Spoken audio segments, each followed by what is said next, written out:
Okay, we are starting the second part of this essay discussion forum meeting. Today's topic is True Democracy and Enigma of Populist Rule. ये second part में भी तीन students जो है वो अपनी outline जो है वो पेश करेंगे विद रिसर्च आपके सामने. Without taking any much more time, I'm switching over to Humaira Kazi, and next it would be her outline on the screen. Humaira Kazi, it's over to you. Bismillah. Okay sir. अस्सलाम वालेकुम everyone. वालेकुम सलाम. अच्छा जी, topic sir ने दिया था हमें ऐसे की डिस्कशन के लिए, true democracy and enigma of populism. Basically ये टॉपिक जो है वो रिलेटेड है एनिग्मा ऑफ पॉपुलिज्म से, कि किस तरह जो है पॉपुलिज्म उसने हाईजैक कर लिया डेमोक्रेसी को। तो थीसिस स्टेटमेंट के अंदर मैंने बताया है कि पॉपुलिज्म ऑल्दो ये ऑफर करती है कि हम डेमोक्रेटिक नॉर्म्स जो हैं उनको प्रमोट करेंगे और नई पॉलिटिक्स के अंदर नए एक्टर्स को इन्वॉल्व करेंगे, लेकिन जब एक लीडर पॉपुलिस्ट बन जाता है तो वो ओवरऑल सिंगल रूल करता है, वन पार्टी रूल या वन पर्सन रूल बन जाता है। तो इसकी वजह से काफी ज्यादा इंस्टीट्यूशनल इम्बैलेंसेस आ जाते हैं। उसके बाद सेकंड हेडिंग में बताया कि how populism is looming over democracy, कि अब 21st सेंचुरी के अंदर किस तरह से पॉपुलिज्म जो है वो लूम कर रही है डेमोक्रेसी के ऊपर। उसके बाद डेमोक्रेटिक लीडर जो है वो किस तरह से पॉपुलिस्ट बन जाता है। 3A हेडिंग के अंदर फिर मैंने बताया कि इनकॉर्पोरेट्स रेडिकल सोशलिस्ट वैल्यूज, मतलब कि रेडिकल सोशल मतलब एक स्पेसिफिक कल्चर को या एक स्पेसिफिक पार्टी को जो है प्रमोट करना। जैसे बीजेपी है इंडिया की, वो प्रमोट करती है अपनी हिंदुत्व आइडियोलॉजी को इंडिया के अंदर। वो चाहते हैं कि हम लोग जो है उधर हिंदूज की जो है ऑल्दो वो हिंदू कंट्री है, लेकिन वहां पे मुस्लिम माइनॉरिटीज या अदर माइनॉरिटीज के साथ बहुत बुरा सलूक किया जाता है, सिर्फ इस बेस पे कि ये दूसरे रिलीजन से मतलब ये दूसरी पार्टी से इनका ताल्लुक है। उसके बाद promotes emotional politics. Emotional politics को बहुत ज्यादा प्रमोट किया जाता है। इसकी बहुत हाईलाइटेड सी एग्जांपल्स हैं अभी करंटली इमरान खान की, कि वो किस तरह से अपने, यहाँ पे मैंने जलसा लिख दिया, इधर सेशन होना था, कि किस तरह इमरान खान जो है जब भी वो सेशन या मीटिंग करता है या कोई भी पब्लिक गैदरिंग करता है तो उसमें किस तरह से वो इमोशनली लोगों को ब्लैकमेल करता है कि आप लोगों ने पीएमएल, जैसे अभी उसने एक बात कर दी कि अगर आप लोगों ने पीएमएलएन को वोट डाला तो आप लोग खुदा ना खास्ता काफिर हो जाएंगे। तो इस तरह से इमोशनल पॉलिटिक्स जो है उसको प्रमोट किया जाता है। इसी तरह करेक्टर असेसिनेशन की जाती है पब्लिक या पॉलिटिकल गैदरिंग्स के अंदर। सर नीचे कीजिएगा। जैसे इसकी भी मैंने अभी रिसेंट एग्जांपल ये लिखी है कि इमरान खान जो है वो प्रमोट करता है ज्यादातर बाकी लोगों को कि वो सारे के सारे करप्ट हैं, बस मैं एक अच्छा लीडर हूँ, ठीक है। और उसके बाद उसके बाद स्लोगन पॉलिटिक्स है कि we are the poor people, they are the corrupt leaders, कि हम तो गरीब लोग हैं और ये सारे करप्ट लीडर्स हैं जो हमारे ऊपर रूल करना चाहते हैं। तो इस तरह की पॉलिटिक्स प्रमोट की जाती है। उसके अलावा नंबर ई में है rise of opportunistic leaders. Donald Trump जो है उसका जो एरा है, उसने कहा कि मैं सारा बिजनेस और सारी चीजें जो है वो सिर्फ वाइट अमेरिकन के लिए हैं, यहाँ पे सब कुछ वाइट अमेरिकन के लिए है, बाकी लोगों को यहाँ पे कोई राइट नहीं है। तो इस तरह से जो है बाकी लोगों की जो राइट्स हैं उनको डिसमेंटल किया गया या उनको राइट्स नहीं दिए गए। इसी तरह presenting itself as an emancipatory force. अब जो पॉपुलिस्ट लीडर होता है वो अपने आप को बहुत ही सुपीरियर टाइप का एक फोर्स प्रेजेंट करता है कि मैं तो बिल्कुल, मुझे तो कोई हाथ नहीं डाल सकता, मुझे कोई किसी चीज का कोई चेक एंड बैलेंस नहीं है। डिक्टेटरशिप्स होती हैं उसकी। इसमें मैंने एक बात लिखी है मिलिट्री डिक्टेटरशिप, वो मैंने इस कॉन्टेक्स्ट में लिखी है। आपकी आवाज बहुत कम हो गई है. पॉलिटिकल फ्रीडम नहीं होती।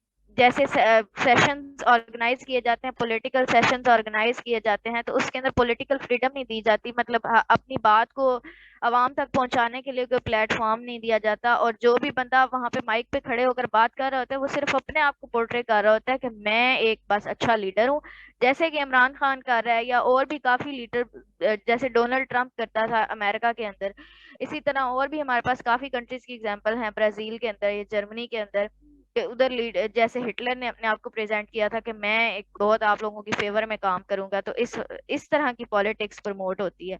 उसके बाद जी पे है sensitising social and Jio economic issues illogically. अब क्या होता है कि बजाय इसके कि आप जो इश्यूज हैं उनको हाईलाइट करो, उसको आप सेंसिटाइज कर देते हैं इकोनॉमिक इश्यूज को और सोशल इश्यूज को। जैसे यूके का ब्रेग्जिट है, यूके ने अब क्या किया है, पॉलिटिकली वो ब्रेग्जिट मतलब उन्होंने कर लिया, लेकिन इकोनॉमिकली उनको अभी जरूरत है यूरोपियन यूनियन की, तो इस वजह से उन्होंने कहा है कि हम इकोनॉमिकली तो इनके साथ कनेक्टेड रहेंगे, क्योंकि हम सोलो तो कोई काम नहीं कर सकते, आइसोलेट नहीं हो सकते हैं हमें। उसके बाद पीटीआई लीडरशिप ने आईएमएफ डील को सबूताज करने की कोशिश की कि हम आईएमएफ की के पास, जैसे इमरान खान से यूज्ड टू से कि मैं आईएमएफ के पास नहीं जाऊंगा तो हम उनसे कुछ नहीं लेंगे, तो अल्टीमेटली हमें जाना पड़ा क्योंकि हमारी इकोनॉमिक नीड थी, हम नहीं उसके बगैर सरवाइव कर सकते। नंबर 4 हेडिंग है इम्पैक्ट्स ऑफ पॉपुलिज्म, कि अब जब पॉपुलिज्म आ जाती है किसी कंट्री के अंदर तो फिर वो किस तरह से उस कंट्री को या उस डेमोक्रेसी को हार्म करती है। Populist mobilisation can increase democracy but undermines governance. Democracy थोड़ी बहुत इंक्रीज होती है, लेकिन गवर्नेंस जो है उसको बहुत ज्यादा नुकसान पहुंचता है। अब इसमें क्या मेंशन किया हुआ है, इसका बेसिकली पर्पस ये है कि बहुत जब डेमोक्रेसी है तो उसमें, जैसे हम एग्जांपल लेते हैं पाकिस्तान की, कि जब एक डेमोक्रेटिक लीडर या प्राइम मिनिस्टर इलेक्ट होता है, फिर उसके आगे से कैबिनेट होती है, तो वो बहुत सारे वजीर मुशीर और इस तरह के लोग ले आता है, हालांकि उनकी जरूरत नहीं होती, एक्स्ट्रा लोग होते हैं। तो इस वजह से क्या होता है कि सोसाइटी के अंदर से ही लोग होते हैं, लेकिन वो सोसाइटी को प्रॉपर प्रेजेंट नहीं कर पाते, प्रॉपर उसकी रिप्रेजेंटेशन नहीं करते, तो जिसकी वजह से अभी इसमें स्वीडन की एग्जांपल मैंने लिखी है। For example, most economically vulnerable members of Sweden society are over represented over local elected officials for right wing populist. Sweden Democrats 60% of councillors compare to 35%, 30, यानी कि उधर पॉपुलेशन कम है, 35 to 40% है, लेकिन जो लीडर्स इलेक्ट किए हुए हैं या जो काउंसलर हैं वो 60% है। तो वो क्या करते हैं कि वो अपनी पावर जो है उनको जब अथॉरिटी दे दी जाती है तो उस अथॉरिटी को मिसयूज करते हैं।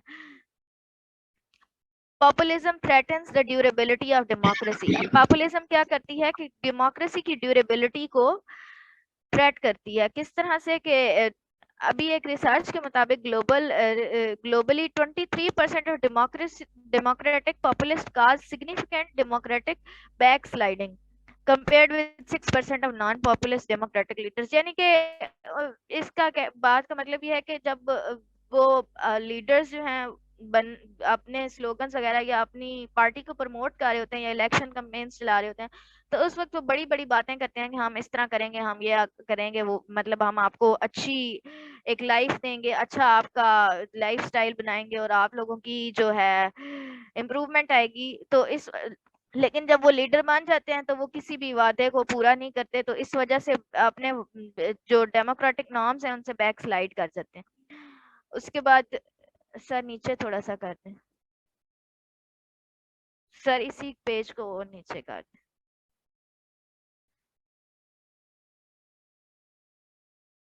थोड़ा सा।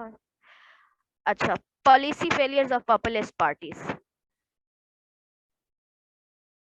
पॉलिसी फेलियर्स किस तरह से होते हैं कि जब पीरूज की इसमें एग्जांपल लिखी है कि इनएक्सपीरियंस्ड पॉलिटिशियंस आ जाते हैं और वो रिफॉर्म्स उस तरह से इम्प्लीमेंट नहीं कर पाते प्रॉस्पेरिटी के लिए। जैसे करप्शन एक बहुत बड़ा इशू है, पाकिस्तान में भी है और भी पूरी दुनिया के अंदर करप्शन का इशू है। तो पीरू के जो लीडर्स थे उनके ऊपर करप्शन के चार्जेस थे, तो इस वजह से क्या हुआ कि पीरू जो है उसको लीस्ट ट्रस्टेड स्टेट करार दिया गया इन्वेस्टमेंट के लिए, कि यहाँ पे तो हमें इन्वेस्टमेंट नहीं करनी चाहिए, यहाँ पे इतनी ज्यादा करप्शन है। जैसे पाकिस्तान के बारे में परसेप्शन है तो यहाँ पे इतनी ज्यादा करप्शन है तो हम क्यों यहाँ पे इन्वेस्टमेंट करें। तो इस वजह से क्या होता है कि आपकी फॉरेन डायरेक्ट इन्वेस्टमेंट्स या और भी इन्वेस्टमेंट्स हैं वो कम हो जाती हैं, तो अल्टीमेटली आपको नुकसान होता है। उसके बाद populist leader frequently erodes checks and balances over executives. अब क्या होता है कि जब एक पॉपुलिस्ट लीडर खुद ही वो सारा इंतजाम चला रहा होता है तो वो चेक एंड बैलेंस नहीं रखना चाहता अपने एग्जेक्टिव के ऊपर, और अपने ऊपर भी वो कोई चेक एंड बैलेंस नहीं लाने देता। तो इस तरह से इंस्टीट्यूशंस जो हैं वो वीक हो जाते हैं और एक्सटेंशन, और अभी इसकी एग्जांपल रिसेंट ये है कि इंस्टीट्यूशन को वीक करने या एग्जेक्टिव चेक एंड बैलेंस ना करने की वजह से चीफ ऑफ आर्मी स्टाफ की जो एक्सटेंशन का बिल है वो पिछली गवर्नमेंट ने वो इम्प्लीमेंट किया कि हम चीफ ऑफ आर्मी स्टाफ को एक्सटेंशन दे देंगे ताकि वो हमारे साथ कोऑपरेट करते रहे और हमारे मामलात में आराम से हम अपने काम करते रहे। इसी तरह शुगर कमीशन, एक जहांगीर तरीन का जो शुगर के उनके ऊपर शुगर का केस था तो उसके ऊपर शुगर कमीशन एक बनाया गया था। तो उसकी रिपोर्ट जब आई थी तो उसमें ऑल्दो उन्होंने रिपोर्ट इतनी ज्यादा पब्लिकली नहीं अनाउंस की, लेकिन इस तरह की चीजें जब आती हैं कंट्रीज के अंदर तो उसकी वजह से करप्ट मतलब उसकी वजह से काफी ज्यादा नुकसान होता है। ये आपकी आवाज पॉपुलिस्ट काफी लो हो गई है। Populist attack on individual rights. अब क्या करते हैं कि जो पॉपुलिस्ट लीडर होते हैं वो इंडिविजुअल राइट्स के ऊपर अटैक करते हैं। फ्रीडम अब ये ग्लोबली एक इंडेक्स है, उसके मुताबिक क्या बताया गया है कि फ्रीडम ऑफ प्रेस जो है वो गिर जाती है 7%। इसी तरह सिविल लिबर्टीज जो है वो 8% गिर जाती हैं और पॉलिटिकल राइट्स जो है वो 13% डाउन हो जाते हैं। इसमें मैंने जियाउल हक की एक मिलिट्री डिक्टेटर या एक पॉपुलिस्ट लीडर के तौर पे एग्जांपल दिया है कि उसने एक ऑर्डिनेंस लाया था, एहतराम रमजान ऑर्डिनेंस। उसमें उसका ये पर्पस था कि जब भी रमजान का महीना होगा तो उसमें कोई भी पब्लिकली, अभी तो ये होता है कि आप पब्लिकली ईट कर सकते हैं या बाहर आपको फ्रीडम है, लेकिन उस वक्त ये उसने कहा कि नहीं, आप ये नहीं कर सकते, तो जो लोग इस तरह करेंगे उनको अरेस्ट किया जाएगा। Populist last longer in the office. अब पॉपुलिस्ट लीडर्स क्या करते हैं कि वो ज्यादा देर तक ऑफिस के अंदर या अपने टेन्योर से ज्यादा ऑफिस में रहते हैं। डोनाल्ड ट्रंप जो है वो 2 दफा इलेक्ट हुआ है, ऑल्दो उसने अपनी मुद्दत पूरी की है, लेकिन वो फिर भी दूसरी दफा लोगों ने उसको इलेक्ट किया। इसी तरह जो हमारे पास तुर्की की एग्जाम्पल है कि उसमें रजब तैयब एर्दोगान जो है वो ऑलमोस्ट जो है वो 10-11 ईयर से उनकी उधर हुकूमत है। इसी तरह और भी कंट्रीज की एग्जांपल्स हैं कि वहाँ पे पॉपुलिस्ट लीडर्स हैं वो ज्यादा देर तक ऑफिस होल्ड करते हैं। अब नंबर 5 पर मैंने लिखा है कि अब ये सारी सिचुएशन है तो अब हम रियल डेमोक्रेसी को कैसे प्रमोट करें, क्या सिनेरियो बनाएं कि जो असल जमहूरियत की रूह है या जो जमहूरियत है उसको प्रमोट किया जा सके। तो उसका मैं नंबर 1 पॉइंट है better management of economic crisis. सबसे पहले तो जो भी लीडर आए या जो भी पार्टी आए उसको चाहिए कि वो कंट्री की इकोनॉमिक क्राइसिस को जो है कम करने की कोशिश करे। उसके बाद need of strong local government, एक स्ट्रॉन्ग लोकल लेवल पे सेटअप बनाया जाए ताकि लोगों की अच्छे से रिप्रेजेंटेशन हो सके। और ये भी नहीं कि एक जगह पे 6-6 काउंसलर बनाए जाए, मतलब एक प्रॉपर सेटअप होना चाहिए जिसमें आप लोगों को असेंबली तक उनकी आवाज पहुंचा सके। उसके बाद positive role of civil society specially youth, कि जो यूथ है हमारी या सिविल सोसाइटी का एक पॉजिटिव रोल होना चाहिए। वो रोल हम मीडिया के थ्रू भी प्ले करवा सकते हैं, सोशल मीडिया भी यूज कर सकते हैं। उसके बाद shifting the focus through engagement at grass root level, यानी कि हर बंदे को जब भी आप पॉलिसी बनाएं या उसको इम्प्लीमेंट करें तो उसमें हर बंदे को जो है इन्वॉल्व किया जाए ताकि हर बंदे की डिमांड सप्लाई या जो भी उसकी रिक्वायरमेंट्स हैं उनके मुताबिक काम हो। Counter populist leaders hollow slogans, यानी कि इनके जो बेवकूफाना नारे हैं उनको एंगेज करने के लिए उनको मीडिया टॉक्स के थ्रू, जैसे अभी सदर आरिफ अलवी ने जो है वो जॉइंट सेशन से खिताब किया इस वजह से कि वो अपोजिशन यानी कि इमरान खान और जो दूसरी हमारी गवर्नमेंट है पीडीएम की, उनको एक पेश पर लाना चाहते हैं कि आप लोग एक जगह बैठें और उसके बाद जो असल इश्यूज हैं उनके ऊपर बात करें and at the end there will be a conclusion. जी Humaira Qazi, thank you very much. बड़े इसकी जो आपकी रिसर्च जो है, बड़े डिफरेंट पॉइंट्स हैं उसमें। मुझे जो इसमें सबसे ज्यादा जो चीज पॉजिटिव नजर आई कि आपकी रिसर्च काफी डिफरेंट पॉइंट्स के ऊपर है। एक उसके अंदर जरा थोड़ा सा इशू मुझे महसूस हो रहा था कि जहां तक पाकिस्तानी लीडर्स का जब आप जिक्र करती हैं तो उसमें एक खास बायस जो है वो नजर आ रहा है, जो कि सीएसएस में हमने जरा थोड़ा सा इसको अवॉइड करना होता है और टोन डाउन करें। इसका जो ओपिनियन है, पर्सनल ओपिनियन, इसमें थोड़ा सा अवॉइड करें और इसके अंदर जो है वो इस चीज को शामिल करें कि इफेक्ट क्या है पॉपुलिस्ट लीडर के जो एक्शंस हैं, रादर देन ये कि वो क्या करना चाह रहा है या क्या करता है, से ज्यादा बेहतर ये होता है कि उसका जो कुछ उसने किया उसका इफेक्ट जो था। क्योंकि करना चाहना जो है वो जरा थोड़ी सी और चीज होती है, उसमें उसमें आपके जाती पॉलिटिकल व्यूज आ जाएंगे और जो कुछ हो रहा है उसकी वजह से वो एक जो है वो एक एक एक फैक्ट्स की तुरंत में आ जाती है। तो अफजल ने भी यही पॉइंट किया है कि क्या ये पॉलिटिसाइज या बायस्ड आउटलाइन नहीं है। बिल्कुल आपकी बात, लेकिन मैंने उसको दुरुस्त कर दिया है कि पाकिस्तानी कॉन्टेक्स्ट इसके अंदर बहुत ज्यादा आ गया। तैयबा इमरान ने भी पॉइंट आउट किया है और लेकिन ये कि जो बाकी जो आपकी जो इसी तरह से अली रजा के पास बहुत ज्यादा एग्जांपल्स जो थी वो इंटरनेशनल थी। तो मेरा वेल डन, आपकी आउटलाइन अच्छी है, पॉइंट्स अच्छे हैं।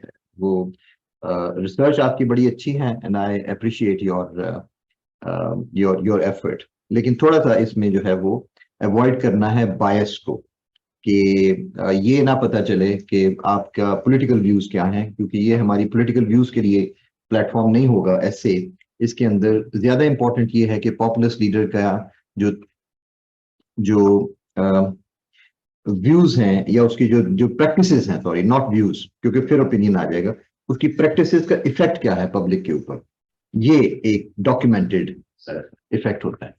ठीक है, तो मैं आई hope you understand this point. बाकी आपकी आउटलाइन जो है वी हैव ऑल एंजॉयड, इसके अंदर बेशुमार जो पॉइंट्स जो हैं रिसर्च आपकी। Okay, understood, thank you very much Humaira. Next is Faria Abbasi, और let me make this arrangement of bringing in Faria's outline. Just a minute, please. किसी को इस तरह से पेश किया जाता है कि पॉपुलिस्ट लीडर का पोलराइजेशन उसका एक बेसिक वेपन होता है, बेसिक मेथड होता है, जिसके जरिए और अस वर्सेस देम को प्रमोट करना, क्योंकि अगर वो देम को वो नहीं करेगा, एंटेगोनाइज नहीं करेगा, अपने ऑपोजिट नहीं लाके खड़ा करेगा, तो अस को आइडेंटिटी देना मुश्किल हो जाती है। सो दैट इज व्हाई वो सिर्फ और सिर्फ क्रिटिसिज्म के जरिए पॉपुलिस्ट लीडर्स जो हैं वो एक ऐसी entity with in the country, तो ये बर्दुगन में हमने देखा जब ये कू हुई तो फिर उन्होंने उसको इस तरह से पेश किया जैसे ये एंटी स्टेट है, whereas they were the anti person. So ये एक पॉपुलिस्ट लीडर्स का एक आम ट्रेंड है कि वो they equate themselves with the state. So public के अंदर उन्होंने ये चीज पैदा करनी होती है। हमने जनरल ज़िया में देखा कि जनरल ज़िया का जो रेफरेंडम था उसके अंदर भी यही चीज थी कि क्या आप जनरल ज़िया हक की पॉलिसीज जो पाकिस्तान की खुशहाली और तरक्की के लिए हैं, क्या वो जारी रखना चाहते हैं? अब इसका कोई भी बंदा नो नहीं था कह सकता, और वो खुशहाली और तरक्की पाकिस्तान की जनरल ज़िया के साथ इक्वेट कर दी गई। यही हमें नजर आ रहा है चे गुवेरा में भी, और इसी तरीके से हमें चीजें नजर आ रही हैं इसमें अर्दोगन में भी या ट्रंप में भी, कि make America great again, which means make Trump strong again, which makes Trump. बार बार हमारी बहस सारी इसी चीज के ऊपर हो रही है कि पॉपुलिस्ट लीडर किस तरीके से पब्लिक ओपिनियन को अपनी तरफ डाइवर्ट करने के लिए एक मैं कहूंगा कि उसको वो एंथ्रोपोमॉर्फिक कंडीशन दे जाता है स्टेट को। एंथ्रोपोमॉर्फिक से मुराद है कि स्टेट को वो एक इंसान बना जाते हैं जो उसकी मुजस्सम हैसियत which that populist leader actually embodies. So opposing that populist leader means that you are opposing the state or the country or the nation.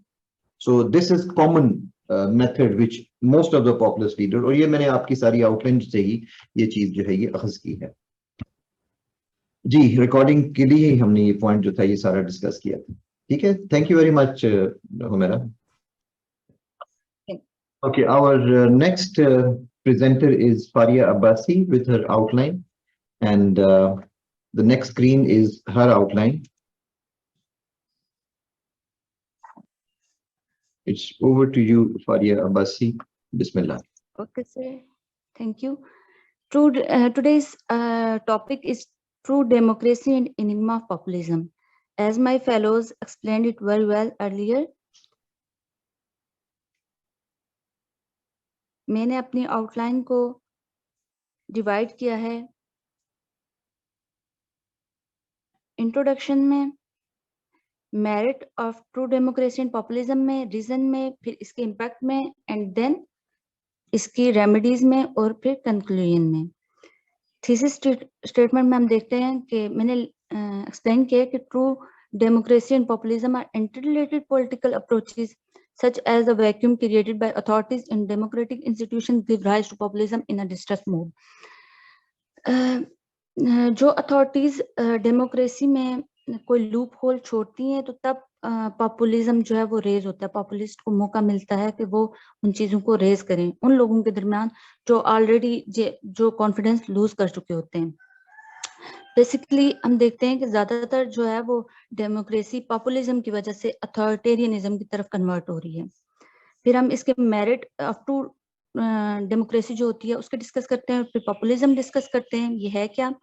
फिर हम इसके रीजंस देखते हैं कि पॉपुलिज्म की रीजंस क्या हैं। फर्स्ट मैंने डिस्कस किया है कि post truth politics of previous government generate space for populism. ये मैंने एग्जांपल दिया है पेरू की, कि उसमें जो पॉलिटिकल सिस्टम है वो काफी अनस्टेबल है। उसमें एक केस स्टडी में करूंगी कि ये राइज ऑफ फ्यूजिज्म हो रहा है, जो प्रीवियस 90s में अथॉरिटेरियन सिस्टम था जो रेज हुआ था, उस ये 2014 में वापस काफी जो है वो हाईलाइट हुआ है, वापस फ्यूजिज्म जो है वो पावर में आने लगा था, क्योंकि ये जो ऑडब्रेक्ट स्कैंडल है इसमें जो है वो 30 मिलियन जो है US डॉलर की करप्शन का था लीडर्स पे, पेरू के लीडर्स पे। तो इस वजह से जो है वो फिर फ्यूजिज्म को राइस मिला है इस टेन्योर में। फिर हम देखते हैं कि इमरान खान का जो मोटिव है ये एक रिपोर्ट है, Khan combines anti western and anti elitism with Islamism in reform. ये एसन यलमज और कायनात की जो है वो आर्टिकल है, उसमें इन्होंने मेंशन किया है कि इमरान खान जो है वो एंटी वेस्टर्न और एंटी इलाइटिज्म को और इस्लाम को जो है वो पॉपुलिज्म एजेंडा के तौर पे इस्तेमाल कर रहा है। उसके बाद हम देखते हैं fear of losing cultural and economic status lead towards populism. जैसे कि right wing populism in the US है, जैसे उन लोगों को फियर है कि हम लोग अपने जो है वो कल्चरल और इकोनॉमिक स्टेटस खो देते हैं जब इमिग्रेशन बहुत ज्यादा होती है, तो जॉब्स वगैरह कम हो जाती हैं। इसी तरह Trump has promised an American first agenda that places national interest above the interest of allies, trade partners and international institutions। ये ऑक्सफोर्ड यूनिवर्सिटी प्रेस की रिपोर्ट है। उसके बाद हम ब्रेग्जिट की एग्जांपल देखते हैं। इसमें ब्रेग्जिट में भी मोस्टली लोग इस फेवर में थे कि ये जो इमिग्रेशन वाला सिस्टम है ये कम होना चाहिए, जिसकी वजह से वो जो है वो अनएम्प्लॉयड हो रहे हैं। तो ब्रेग्जिट के फेवर में भी वही लोग ज्यादातर नजर आए। फिर populist instrumentalize the hegemony of religious sentiments for availing their political interest. अब हम टर्की की एग्जांपल लेंगे तो ये बुर्दगान की, इन्होंने 2015 में जो है वो कुर्दिश लैंग्वेज में जो है वो एड्रेस किया था। ये एक रिपोर्ट है जिसमें इन्होंने कहा था कि nobody could dare to divide the motherland and the nation and destroy the flag, and he invited Kurds to unite behind one nation, one flag, one motherland and one religion। फिर इसके 5 साल बाद जो है वो एगा सूफिया में को मॉस्क वापस बना दिया गया था। फिर हम refugee crisis security concerns uplift the threat of terrorism in the political landscape. इसमें 3D में हम लोग एग्जांपल देखते हैं। ब्रेग्जिट की में एक रिपोर्ट है कि violence against immigrants during Brexit spiked by 41% as reported by the Independent. ये एक इंडिपेंडेंट की रिपोर्ट थी जिसमें 41% जो है वो बताया गया था। फिर Trump repeatedly emphasized the threat of terrorism. The first sentence of political content in Trump's announcement speech was, "How are the other president candidates going to beat ISIS?" जैसे कि ट्रम्प की कैंपेन में हम लोग देखते हैं कि उसने तो सरेआम कहा था कि ISIS को बनाने वाले ही ओबामा और हेनरी हैं। तो इस चीज को जो है इसने बहुत हाईलाइट किया था कि टेररिज्म को खत्म होना चाहिए और इन पे प्रोहिबिशन होनी चाहिए। Trump often conflated the issues of terrorism and immigration. One tweet speculated without evidences that elite Syrians caught on the southern border were ISIS members and that consequently we need a big and beautiful wall। Trump 2015। ये एक इसकी report है जिसमें इसने इसने अपने address में कहा था कि ब्यूटीफुल वॉल, ट्रम्प 2015।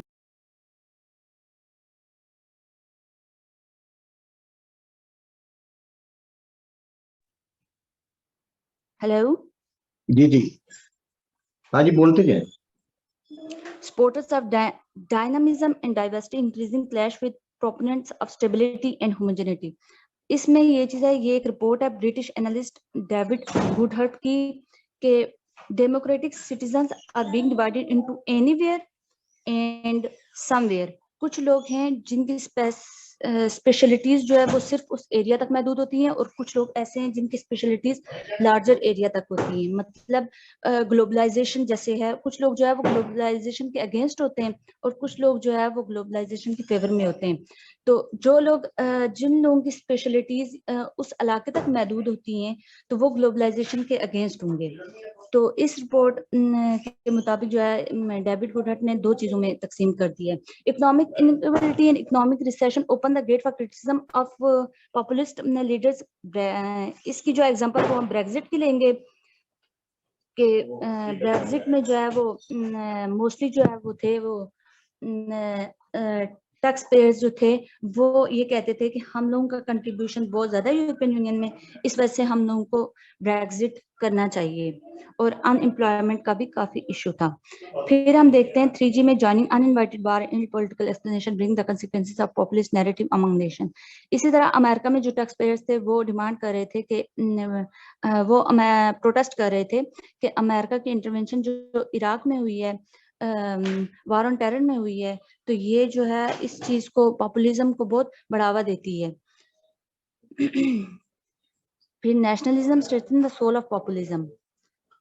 हम देखते हैं कि ये हिंदुत्वता जो आइडियोलॉजी है उसमें ये विनायक दामोदर हैं, उनकी एक रिपोर्ट है, India has both her fatherland Holi land is a Hindu. वो कहते हैं कि हिंदू सिर्फ वही है जो इंडिया को अपना फादरलैंड और होली लैंड मानता है।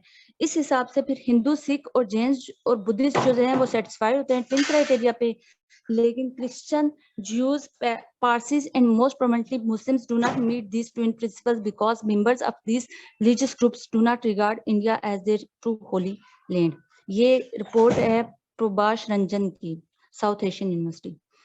फिर उसके बाद 3I में हम देखते हैं possibilities of direct representation populism bring out by mobocratic tendency of social media. कि कुछ जो पॉपुलिस्ट लीडर होते हैं वो सोशल मीडिया पे इतनी ज्यादा ग्रिप रख देते हैं कि वो अपना इतना इन्फ्लुएंस फैला देते हैं कि पॉपुलिज्म बहुत ज्यादा बढ़ जाता है। For example in Hungary the governing populist party brought the courts under political control, abolished regulatory agencies and funneled funding to allied newspaper and media. इसमें जो हंगरी का है ऑर्बन प्राइम मिनिस्टर जो हैं ऑर्बन, उनके बारे में यह है कि वो सोशल मीडिया का इन्फ्लुएंस बहुत ज्यादा लेते हैं।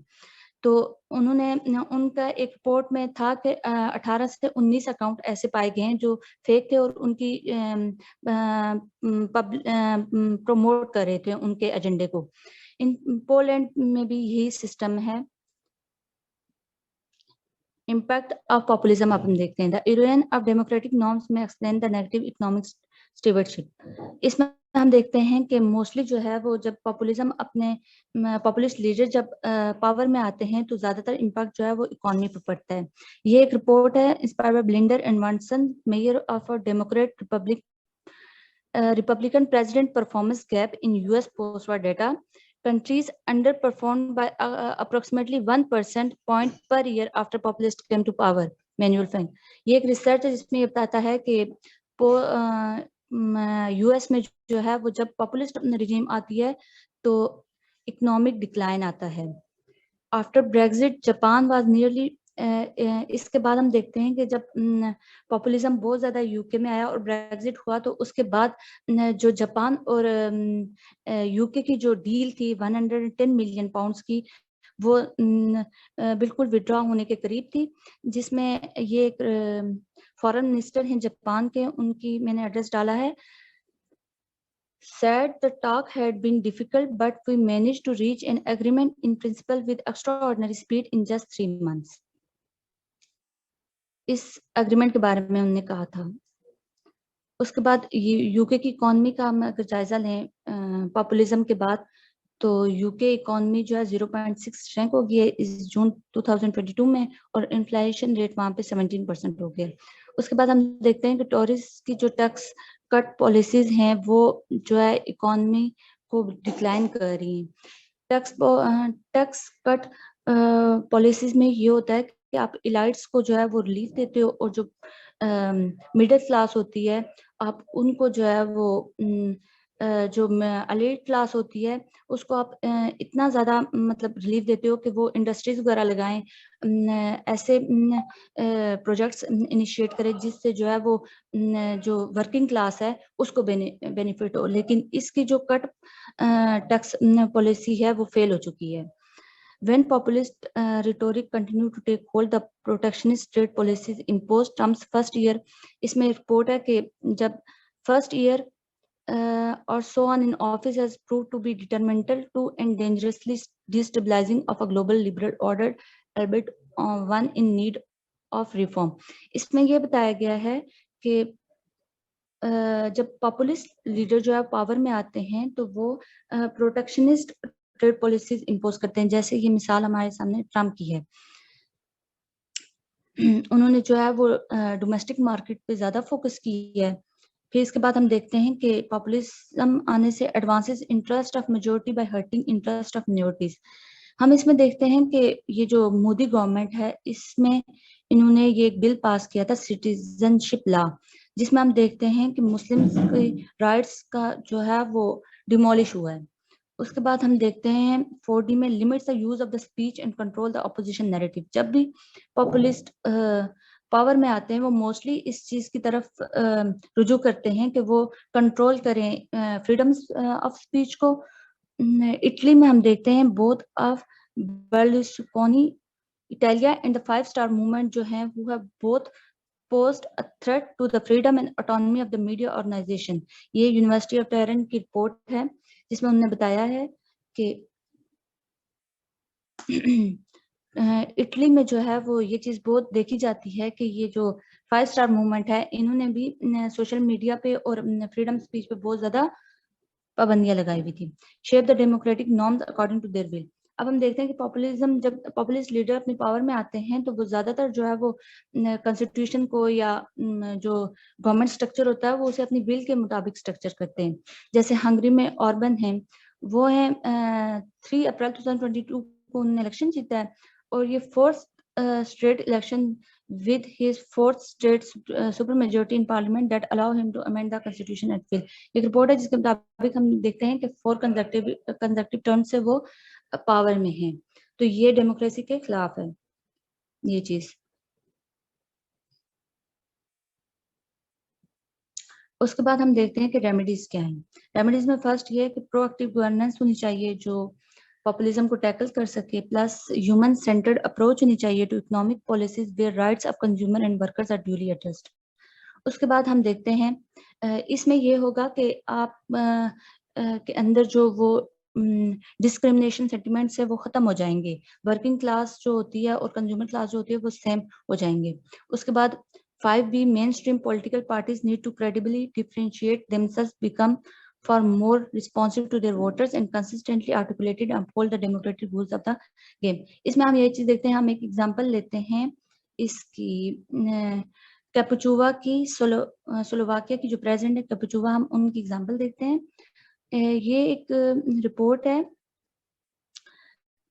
उसके मुताबिक हम देखते हैं कि ये जो कैपुचुवा हैं ये जो पॉपुलिज्म है ये उसको एड्रेस करती हैं, मतलब जो जो पॉपुलिस्ट इश्यूज उठाते हैं ये उसका जवाब देती हैं, लेकिन वो इस चीज को इग्नोर करती हैं जो पॉपुलिस्ट के नैरेटिव्स हैं, यानी जो वो आपके बारे में आपकी कैरेक्टर असैसिनेशन करते हैं या जो भी करते हैं वो उन्हें इग्नोर करती हैं।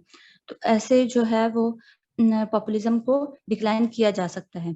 उसके बाद हम देखते हैं 5 development of strategies where populism is evaluated।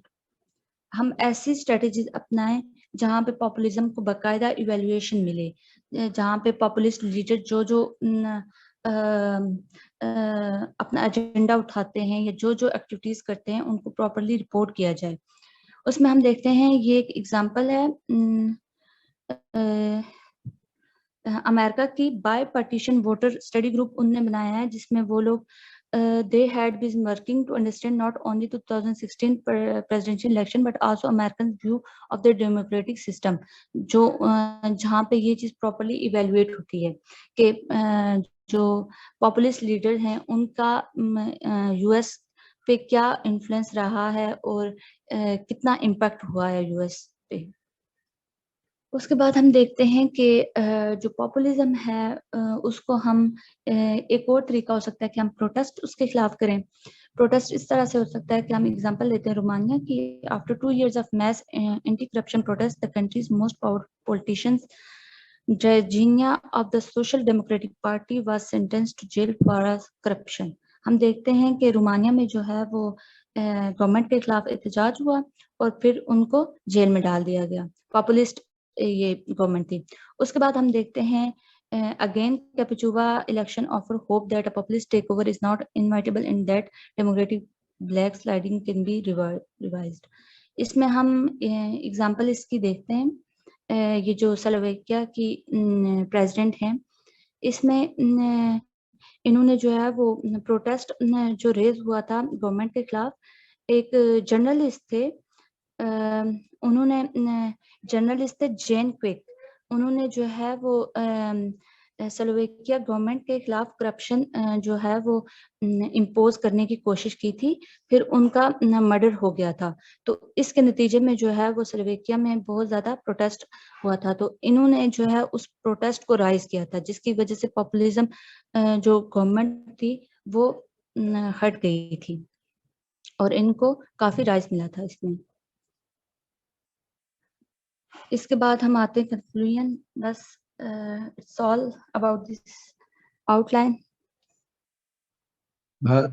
Thank you very much Faria Abbasi. मैंने बड़ा एंजॉय किया इस आउटलाइन को, क्योंकि इसके अंदर पॉइंट्स बिल्कुल डिफरेंट थे और आपने ज्यादातर जो है वो इंटरनेशनल भी इसके अंदर काफी ज्यादा शामिल किया है और नेशनल भी, लेकिन साथ साथ जो है वो इंटरनेशनल। जो चीज मुझे अपील करती है इन सारी आउटलाइंस के बारे में हमेशा, कि आपकी रेंज ऑफ रिसर्च जो है वो सबकी बड़ी डिफरेंट है और एग्जांपल्स बहुत जबरदस्त हैं इसके अंदर। आप सारे लोग, सारी रिसर्चर्स जो हैं, आप लोग इतनी अलग अलग पर्सपेक्टिव, अलग अलग चीजों, एंगल से चीजों को पेश कर रहे होते हैं कि it's very very useful for the students as well. Thank you very much, Faria Abbasi. You are receiving a lot of praise from your attendees. Maybe you will have to mute your mic. Thank you very much. Thank you. Okay.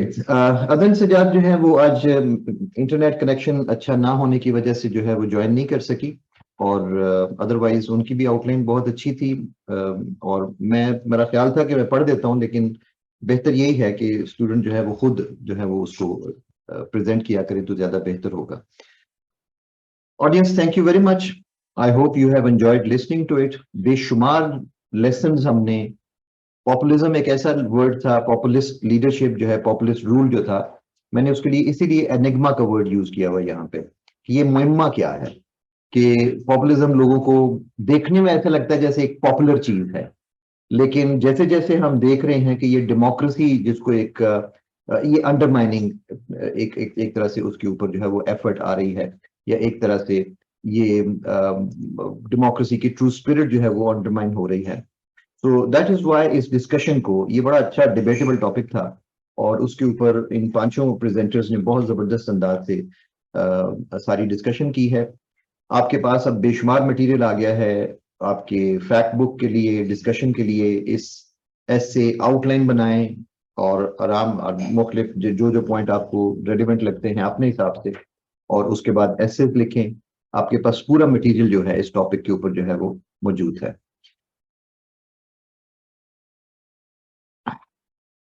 Like Hasan कह रहा है कि it is like standing in Alexandria every Sunday, जहाँ पे लोग debate करते थे बड़े जबरदस्त अंदाज में। और टॉपिक्स जो है वो मेरी कोशिश ही होती है कि कोई इस तरह के हों जो 2023 के एग्जाम्स के लिए और फ्यूचर का, ये करंट जिन चीजों के ऊपर इंटरनेशनल एरेना में फोकस है, ये जरा ख्याल रखें। बहुत से लोग मुझे टॉपिक्स भेजते हैं कि ये करंट अफेयर्स का टॉपिक नहीं है। मैं एसए का बेसिकली पेपर जो है उसके बारे में बात करता हूँ हमेशा। करंट अफेयर्स और एसए में डिफरेंस जरा होता है। तो इसके अंदर ज्यादा, एसए के अंदर हमने एक ऐसा टॉपिक लेने होते हैं जिसके अंदर इंटेलेक्चुअल कंटेंट ज्यादा है बनिस्बत सिर्फ और सिर्फ इंफॉर्मेशन के। Why things are happening rather than what is happening. International relations में, करंट अफेयर्स में आपका ज्यादा ये होता है कि व्हाट इज हैपनिंग और व्हाई इज हैपनिंग, बट यहाँ पे हम ज्यादा उसकी फाउंडेशन में जाएंगे, बेसिक्स में जाएंगे why things are happening or how things are happening. So that is why. Thank you very much. मैं अब ये मीटिंग यहाँ पे बंद करूंगा. Thanks for listening, being present here, and I hope that this is going to be helpful in your preparation for your competitive examinations as well as other fields of study also. Thank you. Thanks to all of you. Okay. Khuda Hafiz.